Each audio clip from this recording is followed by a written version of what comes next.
Bonjour, je m'appelle Jalal, je suis arrivé chez Hays en 2008 en tant que consultant en recrutement sur les métiers de la comptabilité et de la finance. J'ai récupéré le management de cette équipe en 2014 et depuis 2016, en plus de la comptabilité et de la finance, j'encadre également les équipes RH et juridiques.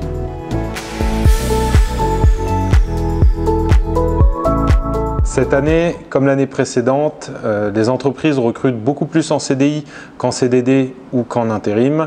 Les profils juridiques sont relativement à l'abri de la précarité, même si certaines entreprises n'hésitent pas bien évidemment à faire appel à ce type de contrat pour des remplacements de congés maladie, de congés maternité ou encore dans l'attente de l'arrivée d'un salarié en CDI.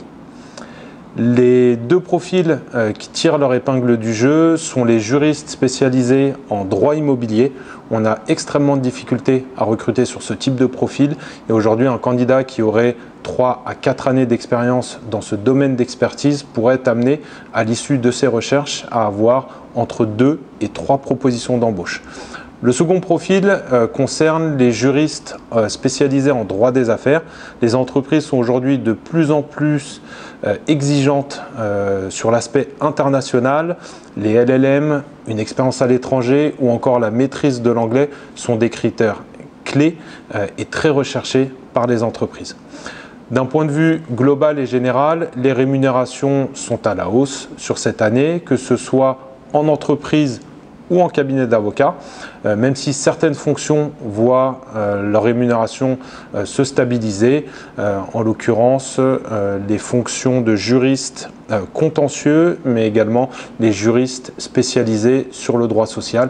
Étant donné qu'on a très peu de difficultés à recruter sur ce type de profil, les rémunérations sont restées identiques à celles pratiquées l'année dernière.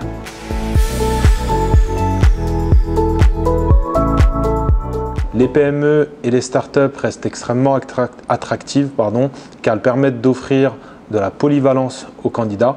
En plus de toucher à différentes tâches, ils ont la possibilité de travailler à la fois sur du projet mais également sur du conseil, chose qu'il est plus difficile d'avoir notamment pour des jeunes candidats assez juniors si jamais ils intègrent un grand groupe. La fonction juridique a le vent en poupe aujourd'hui, on peut le dire. Les entreprises continuent à intégrer ce type de fonction au sein même de leurs entreprises.